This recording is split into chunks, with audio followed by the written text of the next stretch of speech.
We economic hitmen really have been the ones responsible for creating this first truly global empire. And we work many different ways.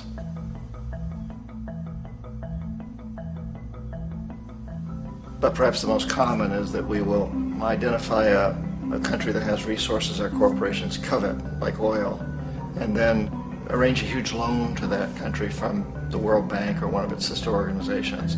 But the money never actually goes to the country. Instead, it goes to our big corporations to build infrastructure projects in that country, power plants, industrial parks, ports, things that benefit a few rich people in that country, in addition to our corporations, but really don't help the majority of the people at all. However, those people, the whole country is left holding a huge debt, and such a big debt they can't repay it, and that's part of the plan, that they can't repay it. And so at some point, we economic hitmen go back to them and say, listen, you lost a lot of money, can't pay your debt, so sell your oil real cheap to our oil companies. Allow us to build a military base in your country, or send troops in support of ours to someplace in the world like Iraq, or vote with us on the next UN vote. To have their electric utility company privatized and their water and sewage system privatized and sold to U.S. corporations or other multinational corporations. So there was that whole mushrooming thing, and it's so typical of the way the IMF and the World Bank work. That you put a country in debt, and it's such a big debt it can't pay it, and then you offer to refinance that debt and pay even more interest. And you demand this quid pro quo, which you call a conditionality or good governance, which means basically that they've got to sell off their resources, including many of their social services, their utility companies, their school systems sometimes, their penal systems, their insurance systems, to foreign corporations. So it's a double, triple, quadruple whammy. The precedent for economic hitmen really began back in the early 50s when democratically elected Mossadegh, who was elected in Iran, he was considered to be the hope for democracy in the Middle East and around the world. He was Time Magazine's Man of the Year. But one of the things that he'd run on and began to implement was the idea that foreign oil companies needed to pay the Iranian people a lot more for the oil that they were taking out of Iran. The Iranian people should benefit from their own oil. Strange policy. We didn't like that, of course. But we were afraid to do what we normally were doing, which was to send in the military. Instead, we sent in one CIA agent, Kermit Roosevelt, Teddy Roosevelt's relative. And Kermit went in with a few $1 million and was very, very effective and efficient. And in a short amount of time, he managed to get Mossadegh overthrown and brought in the Shah of Iran to replace him, who always was favorable to oil. And it was extremely effective. Mobs overflow Tehran. Army officers shout that Mossadegh has surrendered and his regime as virtual dictator of Iran is ended. Pictures of the Shah are paraded through the streets as sentiment reverses. The Shah is welcomed home. So back here in the United States, in Washington, people looked around and said, wow, that was easy and cheap. So this established a whole new way of manipulating countries, of creating empire. The only problem with Roosevelt was that he was a card-carrying CIA agent, and had he been caught, the ramifications could have been pretty serious. So very quickly at that point, the decision was made to use private consultants to channel the money through the World Bank or the IMF or one of the other such agencies, to bring in people like me who worked for private companies, so that if we got caught, there would be no governmental ramifications.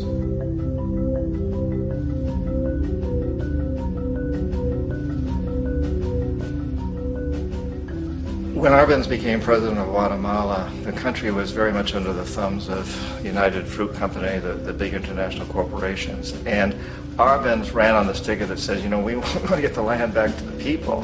And once he took power, he was implementing policies that would do exactly that, give the land rights back to the people. United Fruit didn't like that very much. And so they hired a public relations firm, launched a huge campaign in the United States to convince the United States, people, the citizens of the United States, and the press of the United States, and the Congress of the United States, that Arbenz was a Soviet puppet, and that if we allowed him to stay in power, the Soviets would have a foothold in this hemisphere. And that, at that point in time, was a huge fear on everybody's mind, the Red Terror, the Communist Terror. And so, to make a long story short, Out of this public relations campaign came a commitment on the part of the CIA and the military to take this man out. And in fact, we did. We sent in planes, we sent in soldiers, we sent in jackals, we sent everything in to take him out, and did take him out. And as soon as he was removed from office, the new guy that took over after him basically reinstated everything to the big international corporations, including United Fruit.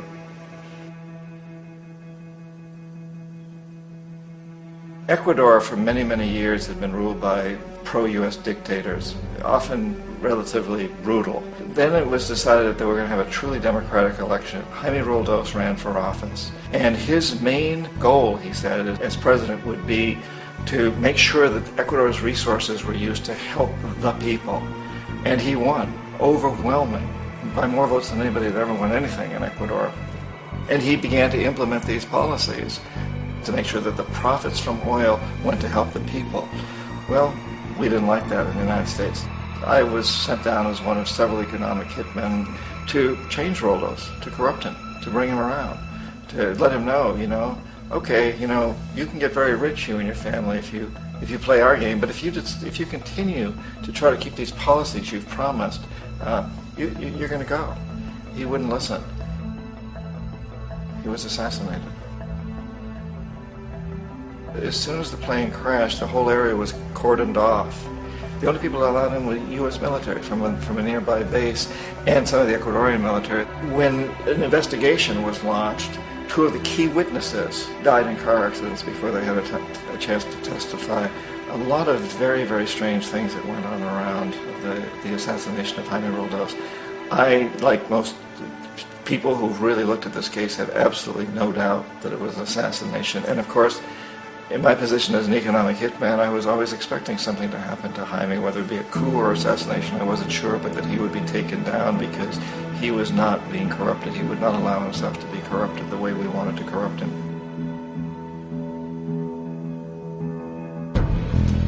Omar Torrijos, president of Panama, was, one of my favorite people. I really, really liked him. He was very charismatic. He was a guy who really wanted to help his country. And when I tried to bribe him or corrupt him, he said, look, John, he called me Juanito. He said, look, Juanito, I don't need the money. What I really need is for my country to be treated fairly. I need for the United States to repay the debts that you owe my people for all the destruction you've done here. I need to be in a position where I can help other Latin American countries win their independence and be free of this terrible presence from the north that you people are exploiting us so badly. I need to have the Panama Canal back in the hands of the Panamanian people. That's what I want. And so, leave me alone. Don't try to bribe me. It was 1981, and in May, Jaime Roldos was assassinated. And Omar was very aware of this. Torrijos got his family together and he said, I'm probably next, but it's okay because I've done what I came here to do. I've renegotiated the canal. The canal will now be in our hands. He just finished negotiating the treaty with Jimmy Carter. In June of that same year, just a couple of months later, he also went down in an airplane crash, which there's no question was executed by CIA-sponsored jackals. Tremendous amount of evidence that one of Torrijos' security guards handed him at the last moment as he was getting on the plane a tape recorder, a small tape recorder that contained a bomb.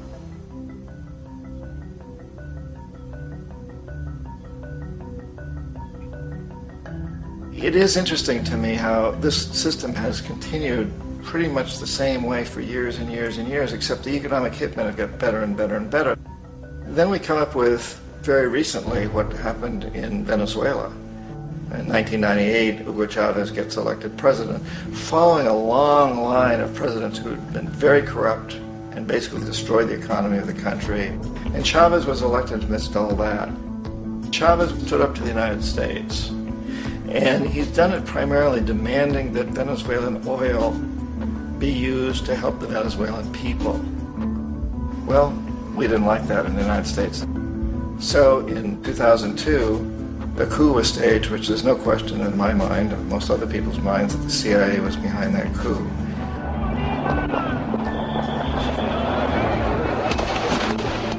The way that that coup was fomented was very reflective of what Kermit Roosevelt had done in Iran, of paying people to go out into the streets, to riot, to protest, to say this Chavez is very unpopular. You know, if you can get a few thousand people to do that, television can make it look like it's the whole country, and things start to mushroom. Except in the case of Chavez, he was smart enough, and the people were so strongly behind him that they overcame it, which was a phenomenal moment in the history of Latin America.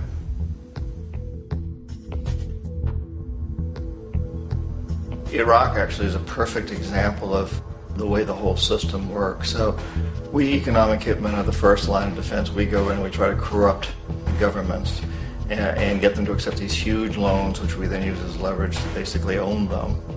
If we fail, as I failed in Panama with Omar Torrijos and in Ecuador with Jaime Roldos, men who refused to be corrupted, then the second line of defense is we send in the jackals. And the jackals either overthrow governments or they assassinate. And once that happens and a new government comes in, boy, it's going to toe the line because the new president knows what will happen if he doesn't.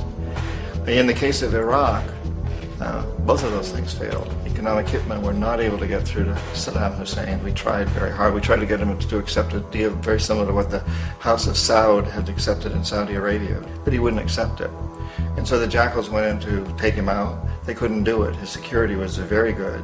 After all, he had one time worked for the CIA. He'd been hired to assassinate a former president of Iraq and failed, but he knew the system. So in '91, we send in the troops and we take out the Iraqi military. So we assume at that point that Saddam Hussein is going to come around. We could have taken him out, of course, at that time, but we didn't want to. He's the kind of strong man we like. He controls his people. We thought he could control the Kurds and keep the Iranians in their border and keep pumping oil for us. And then once we took out his military, now he's going to come around. So the economic hitmen go back in the 90s without success. If they'd had success, he'd still be running the country. We'd be selling him all the fighter jets he wants and everything else he wants. But they couldn't. They didn't have success. The jackals couldn't take him out again. So we sent the military in once again, and this time we did the complete job and took him out, and in the process created for ourselves some very, very lucrative construction deals. We had to reconstruct a country that we'd essentially destroyed, which is a pretty good deal if you own construction companies, big ones. So, you know, Iraq shows the three stages. The economic hitmen failed there, the jackals failed there, and as a final measure, the military goes in. And in that way, we've really created an empire, but we've done it very, very subtly. It's clandestine. All the empires of the past were built on the military, and everybody knew they were building them. So the British knew they were building them, the French, the Germans, the Romans, the Greeks, and they were proud of it. And they always had some excuse, like spreading civilization, spreading some religion, something like that. But they knew they were doing it. We don't. The majority of the people in the United States have no idea that we're living off the benefits of a clandestine empire, that today there's more slavery in the world than ever before. And then you have to ask yourself, well, if it's an empire, then who's the emperor? Obviously, our presidents of the United States are not emperors. An emperor is someone who's not elected, doesn't serve a limited term, and doesn't report to anyone, essentially. So you can't classify our presidents that way. But we do have what I consider to be the equivalent of the emperor, and it's what I call the corporatocracy. The corporatocracy is this group of individuals who run our biggest corporations, and they really act as the emperor of this empire. They control our media, either through direct ownership or advertising. They control most of our politicians because they finance their campaigns either through their corporations or through personal contributions that come out of the corporations. They're not elected, they don't serve a limited term, they don't report to anybody. And at the very top of the corporatocracy, you really can't tell whether a person's working for a private corporation or the government because they're always moving back and forth. So, you know, you've got a guy who one moment is the president of a big construction company like Halliburton, and the next moment he's vice president of the United States, or the president who is in the oil business. And this is true whether you've got Democrats or Republicans in the office. You have them moving back and forth through the revolving door. And in a way, Our government is invisible a lot of the time, and its policies are carried out by our corporations on one level or another. And then again, the policies of the government are basically forged by the corporatocracy and then presented to the government. They become government policy. So it's an incredibly cozy relationship. This isn't a conspiracy theory type of thing. These people don't have to get together and plot to do things. They all basically work under one primary assumption, and that is that they must maximize profits regardless of the social and environmental costs.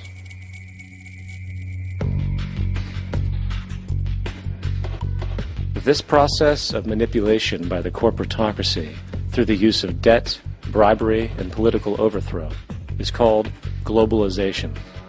Just as the Federal Reserve keeps the American public in a position of indentured servitude through perpetual debt, inflation, and interest, the World Bank and IMF serve this role on a global scale. The basic scam is simple. Put a country in debt either by its own indiscretion or through corrupting the leader of that country, then impose conditionalities or structural adjustment policies, often consisting of the following. Currency devaluation. When the value of a currency drops, so does everything valued in it. This makes indigenous resources available to predator countries at a fraction of their worth. Large funding cuts for social programs. These usually include education and healthcare, compromising the well-being and integrity of the society, leaving the public vulnerable to exploitation. Privatization of state-owned enterprises. This means that socially important systems can be purchased and regulated by foreign corporations for profit. For example, in 1999, the World Bank insisted that the Bolivian government sell the public water system of its third largest city to a subsidy of the U.S. corporation Bechtel. As soon as this occurred, water bills for the already impoverished local residents skyrocketed. It wasn't until after a full-blown revolt by the people that the Bechtel contract was nullified.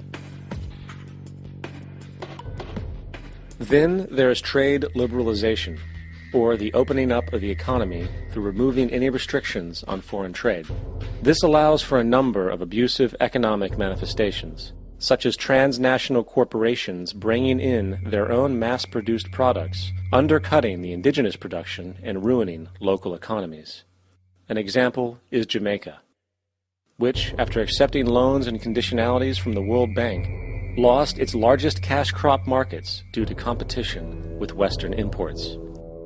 Today, countless farmers are out of work, for they are unable to compete with the large corporations. Another variation is the creation of numerous, seemingly unnoticed, unregulated, inhumane sweatshop factories, which take advantage of the imposed economic hardship. Additionally, due to production deregulation, environmental destruction is perpetual, as a country's resources are often exploited by the indifferent corporations while outputting large amounts of deliberate pollution. The largest environmental lawsuit in the history of the world today is being brought on behalf of 30,000 Ecuadorian Amazonian people against Texaco, which is now owned by Chevron. So today it's against Chevron, but for activities conducted by Texaco. Estimated to be more than 18 times what the Exxon Valdez dumped into the coast of Alaska. In the case of Ecuador, it wasn't an accident. The oil companies did it intentionally. They knew they were doing it to save money out there rather than arranging for proper disposal. Furthermore, a cursory glance at the performance record of the World Bank reveals that the institution, which publicly claims to help poor countries develop and alleviate poverty, has done nothing but increase poverty and the wealth gap, while corporate profits soar. In 1960, the income gap between the fifth of the world's people in the richest countries versus the fifth in the poorest countries was 30 to 1. By 1998, it was 74 to 1. While global GNP rose 40% between 1970 and 1985, those in poverty actually increased by 17%. While from 1985 to 2000, those living on less than $1 a day increased by 18%. Even the Joint Economic Committee of the U.S. Congress admitted that there is a mere 40% success rate of all World Bank projects. In the late 1960s, the World Bank intervened in Ecuador with large loans. During the next 30 years, poverty grew from 50% to 70%. Under or unemployment grew from 15 to 70%. Public debt increased from 240 million to 16 billion, while the share of resources allocated to the poor went from 20% to 6%. In fact, by the year 2000, 50% of Ecuador's national budget had to be allocated for paying its debts. It is important to understand the World Bank is, in fact, a U.S. bank supporting U.S. interests, for the United States holds veto power over decisions, as it is the largest provider of capital. And where did it get this money? You guessed it. It made it out of thin air through the fractional reserve banking system. Of the world's top 100 economies, as based on annual GDP, 51 are corporations, and 47 of that 51 are U.S.-based. Walmart, General Motors, and Exxon are more economically powerful than Saudi Arabia, Poland, Norway, South Africa, Finland, Indonesia, and many others. And, as protective trade barriers are broken down, currencies tossed together and manipulated in floating markets, and state economies overturned in favor of open competition and global capitalism, the empire expands. You get up on your little 21-inch screen and howl about America and democracy. There is no America. There is no democracy. There is only IBM and ITT and AT&T and DuPont, Dow, Union Carbide, and Exxon. Those are the nations of the world today. What do you think the Russians talk about in their councils of state? Karl Marx? They get out their linear programming charts, statistical decision theories, Minimax solutions, and compute the price-cost probabilities of their transactions and investments, just like we do. We no longer live in a world of nations and ideologies, Mr. Beale. The world is a college of corporations, inexorably determined by the immutable bylaws of business. The world is a business, Mr. Beale.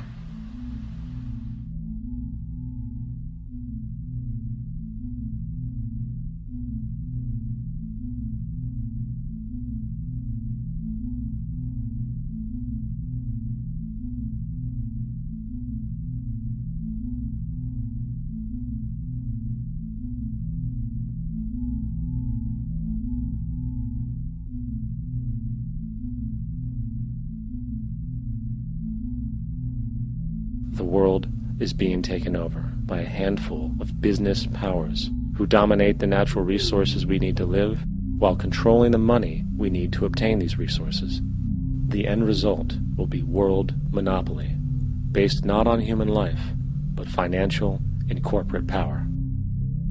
These so-called counterterrorism measures, of course, have nothing to do with social protection, and everything to do with preserving the establishment amongst the growing anti-American sentiment both domestically and internationally, which is legitimately founded on the greed-based corporate empire expansion that is exploiting the world. The true terrorists of our world do not meet at the docks at midnight or scream Allah Akbar before some violent action. The true terrorists of our world wear $5,000 suits and work in the highest positions of finance, government, and business. So, what do? How do we stop a system of greed and corruption that has so much power and momentum? How do we stop this aberrant group behavior which feels no compassion for, say, the millions slaughtered in Iraq and Afghanistan, so the corporatocracy can control energy resources and opium production for Wall Street profit?